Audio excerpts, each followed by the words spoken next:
لا تحسبن الله غافلا عما يعمل الظالمون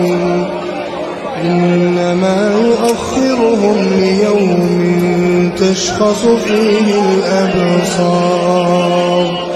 مهطعين مقنعي رؤوسهم لا يرتد إليهم طرفهم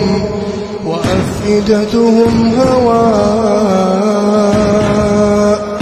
وأنذر الناس يوم يأتيهم العذاب فيقول الذين ظلموا ربنا أخرنا إلى أجل قريب نجب دعوتك ونتبع الرسل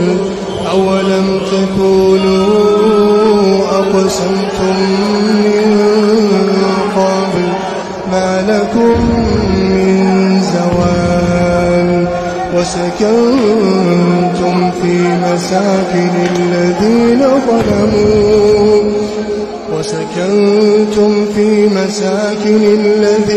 ظلموا أنفسهم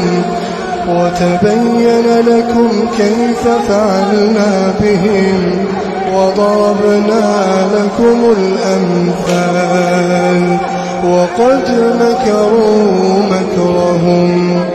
وقد مكروا مكرهم وعند الله مكرهم وإن كان مكرهم لتزول منه الجبال ولا تحسب